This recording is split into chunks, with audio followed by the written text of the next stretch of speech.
Katia Ricciarelli, an astrological portrait of Ciro Discepolo, drawn in March 1987. Sydney, the former capital of Australia, is a large city with approximately 3.5 million inhabitants. Why are we talking about it? Because its geographic latitude, 33 degrees and 52 minutes south, and longitude, 151 degrees and 12 minutes east, would have been the ideal coordinates for Katia Ricciarelli's last birthday. If in fact the famous opera singer and Mrs. Baudo had spent January 18, 1987, the moment of the solar return, 4:57 p.m. Greenwich Mean Time, there we would have seen her plan for motherhood well underway. In fact, her solar return would have given her ascendant at 29 degrees 59 in Sagittarius, that is, in the radical fifth house, and this combined with some beautiful transits in 1987 could have meant, with a very high probability of 100, an excellent start to the pregnancy. The beautiful transits are Jupiter trine the Moon and Saturn, and Uranus trine the ascendant, which is Leo, since Katia was born on January 18th, 1946 at 7 p.m. in Rovigo. Her sun sign is Capricorn, and the moon is also in Leo, like the ascendant. This doesn't mean that the aforementioned event cannot materialize, as Katia spent her birthday elsewhere, but the chances of success are thus greatly diminished. As of this writing, early January 1987, no stork has yet been announced in the Baudo household, but, I repeat, this cannot be ruled out with these transits and the ongoing solar return. For the near future, astrology can help the subject and suggest to the couple, even though people claims not to believe in the world's oldest science, some dates for the next attempts at procreation. These are the dates derived from the Jonas method of birth control, days on which, according to the Czechoslovakian doctor, who for many years ran a clinic near Prague, the woman experiences a second ovulation, not necessarily coinciding with the one studied by the Ogino-Knaus rhythm, which is much more fertile than the previous one. The calculation is, of course, individual and was made based on the soprano's precise birth data. According to Eugen Jonas, sexual intercourse should occur a few hours before, 2 to 10, and never after the time indicated below. For each fertile day, Jonas also indicates the sex of the child conceived at that time. The discussion on the Jonas method is long, and this is not the right place to do so, but it should be noted that while it is not recommended for contraceptive purposes, as the method is not fully tested, it can certainly be indicated in cases where one wishes to fertilize an egg. Here, then, are the love days for Katia and Pippo. April 15th, 1987, 5:55 a.m., birth of a girl. May 14th, 1987, 2:41 p.m., birth of a boy. June 12th, 1987, 9:40 p.m., birth of a girl. July 12th, 1987, 4:02 a.m., birth of a boy. August 10th, 1987, 11:07 a.m., birth of a girl. September 8th, 1987, 8:05 p.m., birth of a boy. October 8th, 1987, 7:28 a.m., birth of a boy. November 6th, 1987, 9:39 p.m., birth of a girl. December 6, 1987, 2:36 p.m., birth of a boy. January 5th, 1988, 9:37 a.m., birth of a girl. February 4th, 1988, 5:24 a.m., male birth. March 5th, 1988, 12:08 a.m., female birth. The method that allows us to derive these dates says it is also possible to identify days that are dangerous for conception. Dangerous in the sense that they can result in non-viable deceased births. According to Dr. Jonas, only June 12th should be ruled out in this regard, while the others remain very favorable for the beginning of motherhood for the beautiful Katia.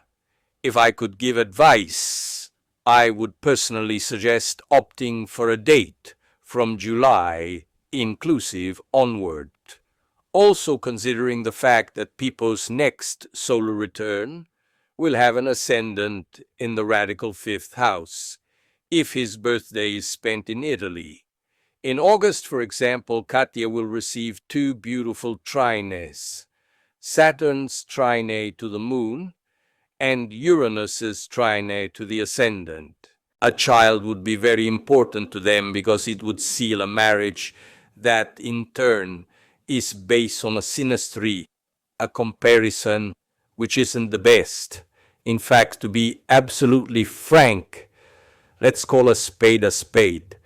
The Ricciarelli-Baudo couple, from an astrological point of view, is worth 4 minus.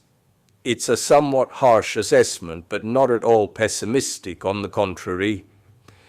There's almost nothing to support this synastry. There are no aspects between the luminaries, and instead, there are significant dissonances that suggest a certain level of aggressiveness, which certainly emerges if the couple lives together for a long time.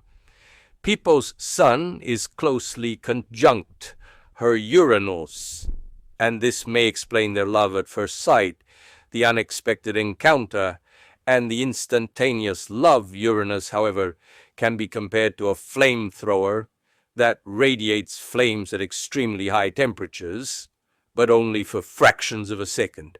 I absolutely don't want to be a bad omen, but astrology doesn't lie, and this marriage, in my opinion, can only be sustained if a child arrives to support it.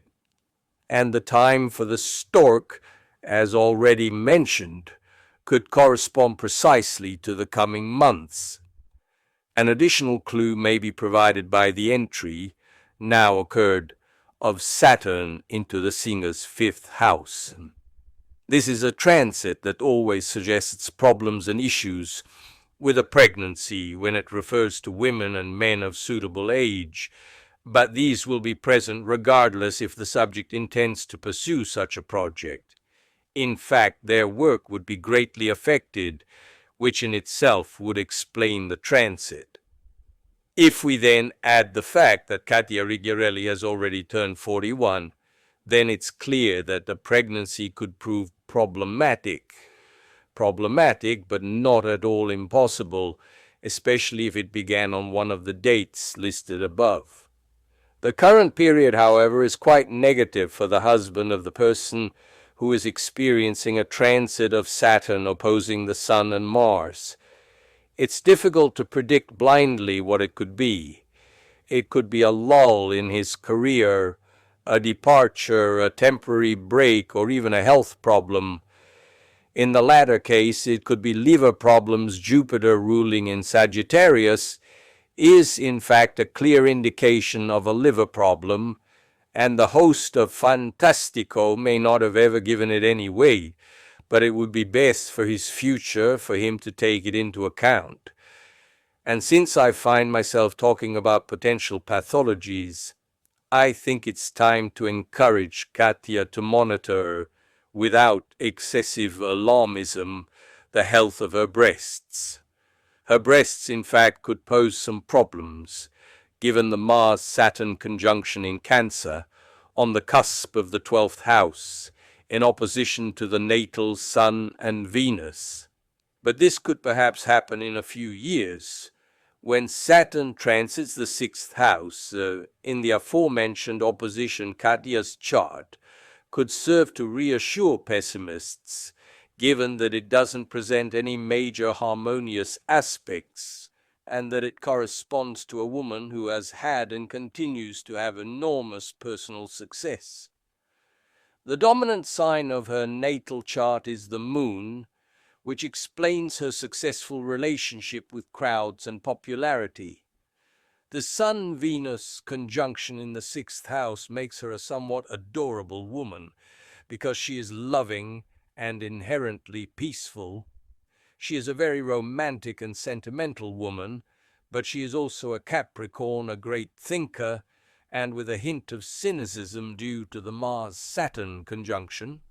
She's stern, not given to joking, a bit self-conscious, like all those born under the 10th sign of the zodiac, and desperately clinging to success. Two signs of her great ambition are her high heels and platinum blonde hair.